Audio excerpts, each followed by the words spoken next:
The night my mother shouted, "Start paying for yourself if you think you're so clever," the house was already cracking at the seams. Not loudly, not in ways that make people run. It was the slow, invisible kind of damage, the kind that lives in routines, in assumptions, in the quiet belief that someone else will always fix things. I was that someone. I just didn't know it yet. I came home late that evening. The sky bruised purple and gray, the kind of color that presses down on your shoulders. The porch light flickered when I stepped onto the concrete to quick blinks, then steady again. I noticed it. I always notice things like that. Flickering lights, loose hinges, overdue notices half hidden under grocery flyers. Little problems everyone else ignored because they assumed they would resolve themselves. They usually did. Because I handled them. Inside, the air smelled like reheated pasta and burnt garlic. The TV was on too loud in the living room, some reality show where people screamed at each other for entertainment. My mother sat rigid on the couch, phone pressed to her ear, nodding sharply as if the person on the other end could see her. My sister was sprawled across the armchair, legs tucked under her, nails tapping against her screen in rapid, anxious rhythms. No one looked up when I closed the door. That should have told me everything. I set my bag down carefully, the way I always did, quiet, non-invasive, like a guest who overstayed their welcome years ago and learned how to take up as little space as possible. "Did you call the internet company?" My mother asked into the phone, not breaking eye contact with the TV. "Yes, again. I told them it keeps dropping." "No.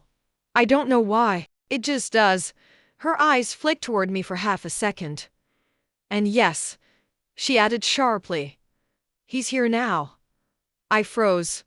The line went quiet. My mother sighed, long and dramatic, then hung up. She turned toward me with that familiar expression, a mixture of frustration and expectation. "Well?" she said. "Well, what?" I asked. She gestured vaguely toward the router shelf. "The internet. It's been unstable all day. Your sister has been trying to submit an assignment." My sister didn't look up. She just said, "It disconnected again. I'm going to fail because of this." Of course she was. I walked over to the shelf, crouched, checked the cables. One was loose. I pushed it in until it clicked. "Try now," I said. The router light stabilized almost instantly. "Oh," my sister muttered. "It's back." No thank you. No acknowledgement. My mother stood. "You see?" she said, arms crossing. "If you'd been home earlier, this wouldn't have happened." Something in my chest tightened. "I was at work," I said. "You know that." She waved a hand. "Everyone works." That was the beginning of the end. Dinner was tense. Not loud. Worse, quiet. The kind of silence where every fork scrape sounds like an accusation. My sister picked at her food, sighing dramatically every few minutes. My mother watched her more than she watched me, tracking every twitch of discomfort, every micro-expression of stress. I ate quickly, efficiently. "Habit." "So," my mother said finally, "your sister told me you're thinking of moving out." I looked up. "I didn't say that." "You implied it," my sister said, eyes still on her plate. "You said you wanted space." "I said I wanted to save up," I replied. Eventually, my mother's lips pressed into a thin line. "And how exactly do you plan to do that?" "I already am," I said. "I pay part of the bills. I buy groceries." She laughed. A short, humorless sound.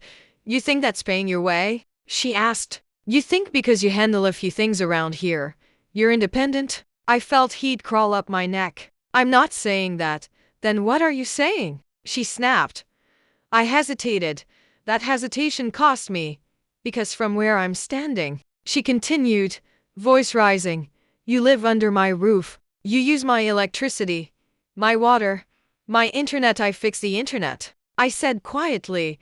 She slammed her hand on the table. "That's not the point." My sister flinched, then immediately looked at me as if it were my fault. "You stress her out," she said. "You're always pushing. Pushing. By wanting to breathe." My mother stood, chair scraping loudly against the floor. Her face was flushed now, eyes sharp. "If you think you're so clever," she shouted, "start paying for yourself." The words landed like glass. The room went very still. I stared at her, at the woman who hadn't noticed when the lights flickered, who didn't know which bills were due when, who couldn't reset the router without calling me from another room. Fine, I said. She blinked. What? I said fine, I repeated. My voice surprised me. Calm, even. I'll pay for myself. Her confidence surged back instantly. Good, she said. Then maybe you'll stop acting like we owe you something. I stood. I'm going out, I said. Don't walk away from me. She snapped. I picked up my bag. I'm not walking away, I replied. I'm starting. She scoffed. You'll be back by morning. I paused at the door. No, I said softly. I won't. I didn't slam the door.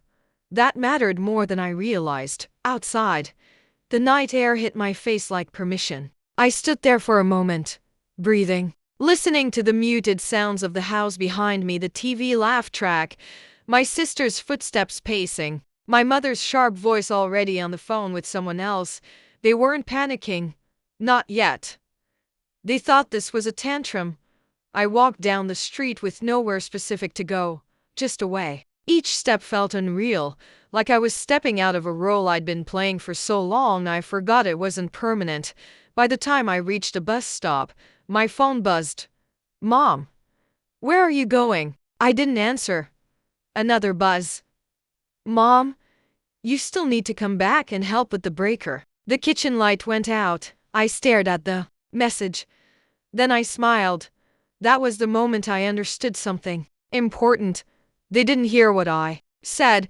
They didn't think start paying for yourself applied to the invisible labor, the knowledge, the systems, the quiet maintenance that kept their lives running smoothly. They thought money was the only currency. They were wrong. By midnight, I had a cheap room booked at a motel on the edge of town. It smelled like bleach and old carpet, but it was quiet. No one needed anything from me. No one yelled my name from another room. I lay on the bed, staring at the ceiling, replaying the evening over and over. Not with anger, with clarity. I opened my banking app. I looked at the automatic payments, internet, electricity, water, streaming, services, maintenance subscriptions, all under my name, because at some point, years ago, it had been easier. I'll handle it, I'd said. And I had. I turned the phone face down. Tomorrow, I thought. Tomorrow. I'll start paying for myself, outside, somewhere across town. The porch light flickered again, and no one noticed. 30 days. That's how long it took for the house to realize I wasn't coming back, not because they missed me, but because things started failing. The first thing to go was the internet, not dramatically. Not all at once. It slowed down first, videos buffering, pages half-loading, connections dropping mid-sentence. My sister complained constantly. She refreshed screens, restarted devices, cursed under her breath. Why is it so bad? She snapped one afternoon. My mother sighed. It was fine before. She called the service provider, sat on hold, got transferred, hung up angry. They told her someone needed to check the router settings. She stared at it like it was written in another language. Normally, this is where she'd call my name from the kitchen. She didn't. Because I wasn't there. The electricity bill arrived next. A thick envelope with bold red letters, past due. My mother opened it at the counter, squinting like the paper itself was being unreasonable. That can't be right, she muttered. I paid this. She hadn't. She never had. I always did. She tried the online portal. Couldn't log in. Reset the password 3 times. Locked herself out. By evening, the kitchen lights flickered. Then went dark. The fridge hummed once, twice, then stopped. My sister screamed, Mom, my food, my meds are in there. My mother grabbed her phone with shaking hands. That was the moment panic entered the house. Day by day, the small failures stacked up. The water pressure dropped because the maintenance request was never filed. The streaming services stopped. Working subscriptions canceled automatically. The car battery died because no one remembered the warning light. Every system I quietly maintained unraveled, not out of revenge, out of neglect. The house didn't collapse, it expired. My mother told herself stories to stay calm. He'll come back. He's just being dramatic. He doesn't know how hard this is. But every night, she sat in the dark living room, scrolling through her phone, rereading my last message. Fine, I'll pay for myself. She still thought that meant money. On day 28, the power shut off completely. No warning this time. No flicker. Just silence. The TV cut mid-sentence. The house fell into darkness. The only sound was my sister's breathing fast, sharp, on the edge of a meltdown. This can't be happening, my mother whispered. She called the electric company. They told her the account holder had removed the address. She didn't understand.